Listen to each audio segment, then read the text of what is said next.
హల్లెలూయా. మన ప్రభు అయిన యేసుక్రీస్తు నామములో మీకు శుభములు. గుడ్ మార్నింగ్ అండి. తెల్లవారిందండి, ప్రభు దినం అండి, ఆదివారం అండి. రండి, దేవుని మాటతో మేల్కొందాం, దేవుని ఆలయాలకు వెళ్ళి ఆయన్ని ఆరాధించుకుందాం. ప్రార్థన. పరిశుద్ధుడా, నీకు భద్రబలయ్యా, మరొక ఆదివారము నీ నామాన్ని మహిమపరచడానికి, నీ ప్రేమను గుర్తించడానికి, నీవు జీవించుచున్న దేవుడు అని నిన్ను ఆరాధించుకోవడానికి మాకు ఇచ్చావయ్యా. ప్రభు దినమును ఘనముగా ఆచరించుటకు సహాయం చేయము. క్రీస్తు నామములో అడుగుచున్నాను తండ్రి, ఆమేన్.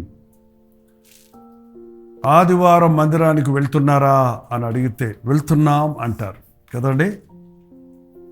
చాలామందిని అడిగితే ఒక గంట పోయాక మందిరానికి వెళ్తానన్నారు కదా అంటే వెళ్ళొచ్చేసాం అంటారు.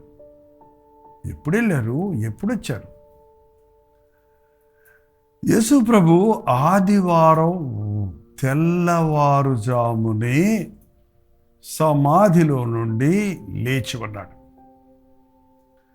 ఆదివారం తెల్లవారుచున్నప్పుడే గొప్ప భూకంపం కలిగింది. సమాధికి అడ్డుగా ఉన్న రాయి దొర్లిపోయింది.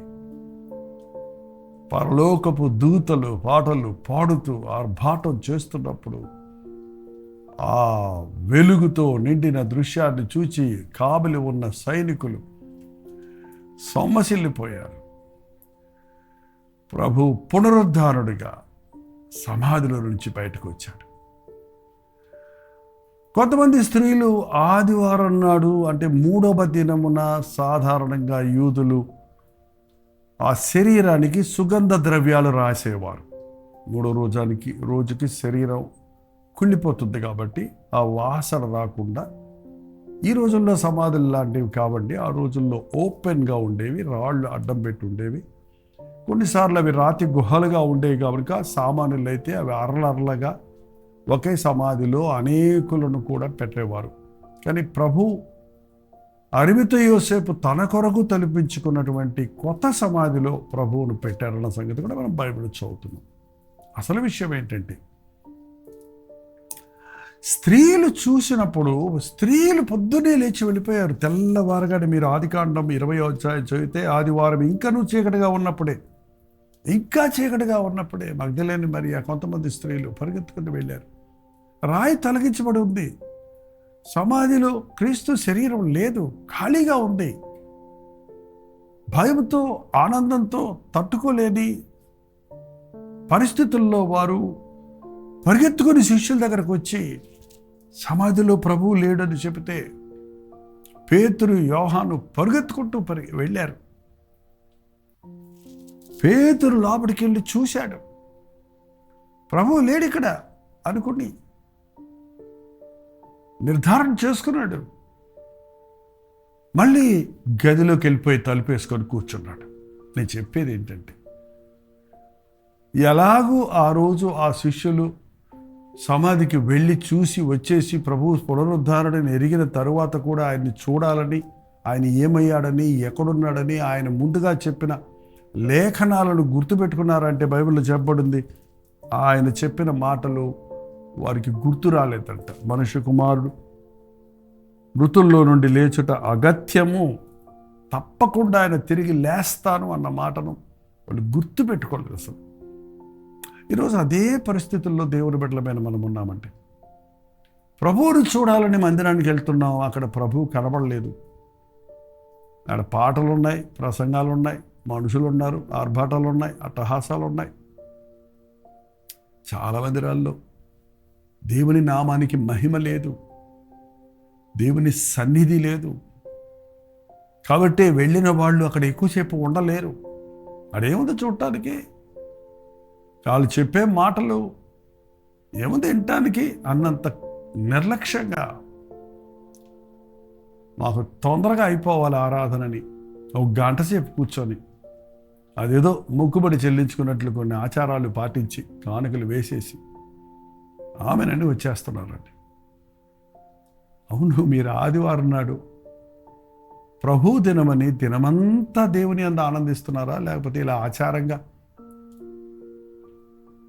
ఆనాడు వారు పొద్దున్నే పోయి చూసి వచ్చినట్టు మీరు ఇష్టం వచ్చినప్పుడు మీకు, ఎందుకంటే మన చర్చెస్లో ఇప్పుడు చాలా సర్వీసెస్ ఉంటున్నాయి. కొందరు చర్చి సరిపోక 5-6 సర్వీసులు పెడుతుంటే, కొందరు అందరికీ అనుకూలంగా ఉండటం కోసం ఎవరికి అనుకూలమైన సమయంలో వారికి ఒక ఆరాధన పెడుతూ 5-6 సర్వీసులు పెడుతూ ఉన్నారు. గంటకి ఒక బ్యాచ్ రావటం పోవటం. ఇదేమన్నా క్లాసా అండి? స్కూల్లో ఫస్ట్ పీరియడ్, సెకండ్ పీరియడ్ అన్నట్టుగా Telugu master Telugu, English master English, లెక్కల మాస్టర్ లెక్కలు చెప్పి వెళ్ళిపోయినట్టు ఒక్కొక్క ఆరాధనలో ఒక ప్రసంగం, ఓ పాట, ఓ ప్రసంగం, ఓ పాట, ఓ ప్రసంగం, ఓ పాటలాగా ముక్కలుగా చేసుకొని ఏమనుభవిస్తున్నాం? మీరు మందిరంలో కనీసం 5 గంటలు గడపగలిగినప్పుడే మీరు దినమంతా దేవుని యందు ఆనందించగలుగుతారు. అవును, కొన్ని ఆలయాల్లో ఉదయం 6 గంటలకు ప్రారంభించి సాయంత్రం 9 గంటల వరకు ఆరాధనలు జరుగుతూనే ఉంటాయి. ఆరాధన అనంతరం ప్రార్థనలు జరుగుతూనే ఉంటాయి. సహవాసం జరుగుతూనే ఉంటుంది. వ్యక్తిగత ప్రార్థనలు జరుగుతూనే ఉంటాయి. దైవ సేవకులు వ్యక్తుల కోసం ప్రార్థించటం, వారికి ఉపదేశించటం, వారికి కౌన్సిలింగ్ ఇవ్వటం, ప్రభు దినమున ప్రభు కార్యాలు, మందిరాన్ని శుభ్రపరచుకోవటం, మందిరపు క్షేమము కొరకు, మందిరపు అభివృద్ధి కొరకు, మందిరము ద్వారా జరిగే పరిచర్యల కొరకు ప్రణాళికలు వేయటం, ప్రార్థించటం. ఇది దేవుని రోజు. మీ ఆలయాలకు వెళ్ళాము వచ్చాము అని చెప్పేవారిగా ఉన్నారా? ఆలయపు కార్యాల్లో మీరు పాలు పప్పులు పొందుతున్నారా? యేసు ప్రభు పండగ సమయంలో వారి తల్లిదండ్రులు యథావిధిగా ఆ పండగకి తీసుకుని వెళ్తే అందరూ పిల్లలు ఆడుకుంటున్నారేమో, కానీ ప్రభు దేవాలయంలోనికి వెళ్ళి అక్కడున్న శాస్త్రులతో, అక్కడ ఉన్నటువంటి ధర్మశాస్త్ర పారాయణులతో మాట్లాడుతూ, వారి ప్రశ్నలు వేస్తూ, వారి ప్రశ్నలకు జవాబులు ఇస్తూ 3 రోజులు ఉండిపోయాడండి. ఎవడన్నా మీరు 3 రోజులు దేవుని మందిరంలో ఉండిపోయారా? 3 రోజుల సభలు అని మనం అంటుంటాం, 3 సాయంకాలాలు వచ్చిపోతుంటాం. కానీ దినమంతా దేవుని సన్నిధిలో గడిపినప్పుడు, ప్రభువు దినమును ఘనంగా ఎంచి ప్రభు కొరకు ఆ దినమంతా వాడినప్పుడు మనం ఎంత మేలు పొందుతామో, ఎంత బలము ఆధ్యాత్మికంగా పుంజుకుంటామో, ఎంతగా అభివృద్ధి పొందుతామో, ఆత్మ ఫలములు ఫలిస్తామో, ఆత్మల పంటలు పండునట్లుగా ఆత్మ ఫలాలు కలిగి ఉంటాము, నశించిపోతున్న ఆత్మల కొరకు భారం కలిగి ఉంటామని అన్నది మీరు అనుభవపూర్వకంగా తెలుసుకుంటారు. వెళ్ళారు, వచ్చేశారు, గదిలో తలుపులు వేసుకొని కూర్చున్నారు. ప్రభు వారిని చూడాలని తన శిష్యులు కదండి పిలుచుకున్నాడు కదా, ప్రేమించాడు కదా, వారితో సంభాషించుకోవాలని, వారికి తను కనపరుచుకోవాలని ఆశపడుతూ ఉన్నాడు. ఈరోజు కూడా మనల్ని ప్రభు ప్రేమించాడు కదా, రక్తమిచ్చి కొన్నాడు కదా, విమోచించాడు కదా, మనం ఆయన బిడ్డలం కదా, ఆయన సొత్తైన ప్రజలం కదా, ఆయన మనల్ని ప్రాణమిచ్చినంతగా ప్రేమించాడు కదా. వారమంతా పరిపాటల్లో ఉన్నావు, కనీసం ఆదివారం నా సన్నిధికి రా, నాతో మాట్లాడు, నాతో సమయం గడుపు, నీ అందు నేను నా అందు నీవు ఆనందించినట్లుగా సహవాసం చేద్దామని ప్రభు ఆశతో ఉంటే ఆలయంలో వచ్చి చూచిపోతున్నామే కానీ తనివి తీర ఆయన పాదాల దగ్గర కూర్చొని ఆయన మాటలు వినాలని, ఆయనతో మాటలాడుకోవాలని ఆశ లేని వారిగా ఈరోజు క్రైస్తవులు అనబడేవారు ఉండటం మూలాన్ని మన భక్తిలో శక్తి లేని స్థితిలో ఉంటున్నామండి. ఆ శిష్యుల్ని ఒకవేళ ప్రభు మిస్ అయిపోయాడు వాళ్ళని. అందుకు ఆదివారం సాయంకాలం ఏం జరిగిందో చూడండి. ఆదివారం సాయంకాలం శిష్యులు 19వ వచనం అండి, 20వ అధ్యాయం యోహాను సువార్త. ఆదివారం సాయంకాలం శిష్యులు యూదులకు భయపడి తాము కూడి ఉన్న ఇంటి తలుపులు మూసుకొని ఉండగా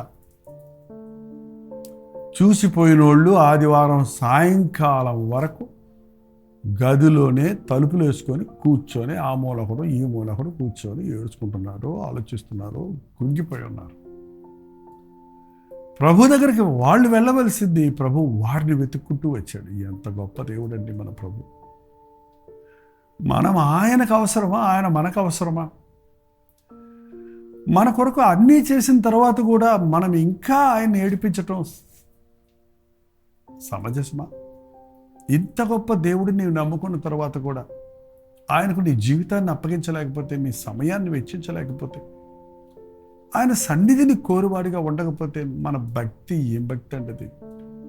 దేవునితో గడపండి, ఆదివారం సాయంకాలం ఏం చేస్తారు మీరు? చర్చికి వెళ్ళి వచ్చేసిన తర్వాత ఏం చేస్తుంటారండి? తినటం, తాగటం, నిద్రపోవటం, తిరగటమా? షాపింగ్ మాల్స్కి వెళ్ళటమా? బంధువుల ఇళ్ళకి వెళ్ళటమా? ఫంక్షన్స్కి వెళ్ళటమా? పడుకొని నిద్రపోవటమా? ఆదివారం అంతే ప్రభుదినం, అంటే దినమంతా ప్రభుదినం. ఆదివారం సాయంత్రం కూడా మీటింగులు జరగాలి. ఆదివారం సాయంత్రం సువార్త వినని వారి దగ్గరికి వెళ్ళాలి.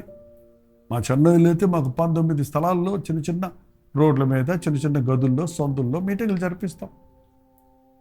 విశ్వాసులు, ఆధ్యాత్మికంగా బలపడ్డవారు, సంఘ పెద్దలు, సేవకులు సాయంత్రాలు మళ్ళీ వాళ్ళ దగ్గరికి వెళ్ళి, వీధుల్లోనికి వెళ్ళి, వాళ్ళు ఉన్న స్థలాల్లో 10 మంది 20 మంది వచ్చినా సరే అక్కడ దేవుని సన్నిధి నడి రోడ్లో పాట పాడిన, నడి రోడ్లలో దేవుని సన్నిధిలో మోకాళ్ళుని ప్రార్థించిన దేవుని సన్నిధిని అనుభవిస్తున్నాం.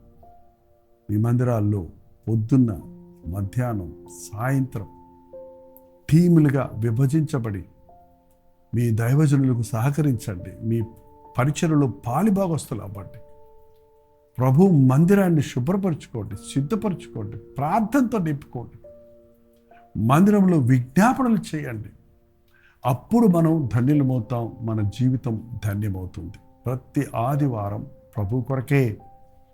సొంత పనులు చేసుకోను, వ్యాపారం చేయను, లోకవార్తలు చెప్పుకోను, నా ఇష్టమైన పనులు నేను చేసుకోను, దేవుని కొరకే నేను జీవిస్తాను. ఒక నిబంధన చేసుకోండి, అప్పుడు దీవించబడతారు. బయలుదేరారా? మందిరానికి బయలుదేరుతున్నారా? బయలుదేరండి, దేవుని సన్నిధిలో గడపండి. మీకు మధ్యాహ్నం సమయం ఉంటే లైవ్లు వస్తున్నాయి కదా, మళ్ళీ వినండి. మందిరంలోనికి వెళ్ళాలి సుమా, ఇంట్లో కూర్చొని వినటం కాదు. సాయంత్రం దేవుని కొరకు ఏదైనా చేయండి. యేసును వినని వారిని, యేసు ప్రేమని ఎరగని వారికి మీ ప్రేమ పలుకులతో, మీ ప్రేమ కార్యాలతో ఒక చిన్న యాపిల్ ఇచ్చి ఒక రోగిని పరామర్శించండి. యేసయ్య ప్రేమను చెప్పండి. ఒక ఆకలితో ఉన్న వారికి ఒక పట్టెడు అన్నం పెట్టి వారికి యేసయ్య ప్రేమను గురించి చెప్పండి. కృంగిపోయి ఉన్న వారిని పక్కన కూర్చొని కొంచెం భుజం తట్టి ఆదరించండి ప్రభు నామంలో. ఇదంతా క్రైస్తవ పరిచర్యనండి. కేవలం ప్రసంగాలు చేయటం మాత్రమే కాదు, ప్రసంగాలు వినటం మాత్రమే కాదు, వినిన ప్రకారంగా నడుచుకోవటం. ప్రతి ఆదివారం ప్రభు దినమని ఈ రోజు నుంచి గుర్తుపెట్టుకోండి. ఈ నూతన సంవత్సరంలో 52 ఆదివారాల్లో ఇప్పటికే చూడండి, 5 ఒక 3, ఇది 4వ ఆదివారం. ఏంటండి 5, 3, 8వ ఆదివారం. మరి ఎన్ని ఆదివారాలు మీరు గడిపారు? ఒక్కసారి లెక్కలు వేసుకోండి. ఇక నుంచి ఒక నిబంధన చేసుకోండి, ఆదివారం నా దేవుని కొరకే అని. దేవుడు మిమ్మల్ని తప్పక దీవిస్తాడు. ప్రార్థన. పరిశుద్ధుడ, ప్రేమగల తండ్రి, ప్రతి ఆదివారం నాయన ప్రభు కొరకు అని ఒక నిర్ణయం చేసుకోవడానికి ఎంత పోరాటాలున్నా, ఉద్యోగాల విషయాల్లో, ఈ లోక సంబంధమైన కార్యాల్లో మేము పాలుపంపులు పొందగా ప్రభు దినం ప్రభుకే అని ఒక తీర్మానం చేసుకొని నిన్ను ఘనపరచుటకు సహాయం చేయి. నన్ను ఘనపరచువారు నేను ఘనపరుస్తానన్నావు కదా. ప్రభువును పక్కన పెట్టి ఏదో సాధిద్దామని నష్టాలు, కష్టాలు పాలవ్వక ఆదివారం నాడు నేను నా దేవుని కొరకు జీవించాలని మా అధికారులతో చెప్పగలిగిన ధైర్యాన్ని, మా ప్రియులతో చెప్పగలిగినటువంటి విశ్వాసాన్ని మాకు అనుగ్రహించుము. క్రీస్తు రక్తములో కడగబడినాన్ని చెప్పుకునే ప్రతి ఒక్కరము వేకువనే లేచి నిన్ను స్తుతించుటకు, దినమంతా నీ సన్నిధిలో గడుపుటకు, సాయంకాలం కూడా నీ సాక్షులుగా నీవు వచ్చిన అవకాశాలను బట్టి నీ ప్రేమను ప్రకటించుటకు సహాయం చేయి. ఈరోజు ఎవరెవరు ఎక్కడెక్కడ ఒంటరిగా ఉంటూ మందిరాలు లేవని, స్వేచ్ఛ లేదని వేదనలో ఉన్నారో అట్టి వారి కొరకు నీవు ఇచ్చిన ఈ సోషల్ మీడియా ద్వారా వారి వారి భాషల్లో ఇవ్వబడుతున్నటువంటి సందేశాలు విని ఆధ్యాత్మికంగా బలపడి వ్యక్తిగతంగా నీతో సహవాసం చేయటం సహాయం చేయమని క్రీస్తునామములో అడుగుచున్నాము తండ్రి. ఆమేన్. తండ్రి అయిన దేవుని యొక్క ప్రేమయు, కుమారుడైన క్రీస్తు యొక్క కృపయు, ఆదరణకర్త అయిన పరిశుద్ధాత్మ యొక్క సహవాసము కూడి వచ్చిన మనందరికీ ఇప్పుడు సదాకాలం తోడైండును గాక. ఆమేన్. దేవుని స్తోత్రం. మీ ప్రార్థన వసతుల భారాలు 954041 నెంబర్కి ఒక టెక్స్ట్ లేక వాయిస్ మెసేజ్ ద్వారా వాట్సాప్ చేయండి. మీరు ఇతర దేశాల్లో ఉంటే 9100 అనే ప్రత్యేకమైన నెంబర్కు మీరు వాట్సాప్ చేయండి. మీకోసం ప్రార్థిస్తున్నాం, మీరు ప్రార్థించండి. మీ ప్రార్థన అవసరంతో తెలియజేయండి. ప్రభు సన్నిధిలో విజ్ఞాపన చేస్తున్నాం. ప్రవచితమైతే మధ్యాహ్నం కల్వరి చర్చిలో వస్తున్నటువంటి జరుగుతున్నటువంటి ఆరాధనలో ఒక ఆరాధనలోని కొంత భాగాన్ని మీకు లైవ్ ఇస్తున్నాం. మీ అనుకూలతను బట్టి ఆ వాక్యం కూడా విని ఆధ్యాత్మికంగా బలపడండి. ఖచ్చితంగా మీ మందిరాలకు వెళ్ళండి. దినమంతా దేవుని సందులో గడపండి. దేవుడి కొరకు బ్రతకండి. దేవుడు తప్పక నూరంతలుగా మిమ్మల్ని ఆశీర్వదిస్తాడు. ప్రవచితమైతే మరలా 3 గంటలకు హెచ్చరిక, సాయంత్రం 9 గంటలకు కల్వరి ప్రతిధ్వనిలో మళ్ళీ కలుసుకుందాం. అంతవరకు దేవుని మహాకృప మీ తోడైనది గాక. ఉదయకాల స్తుతులు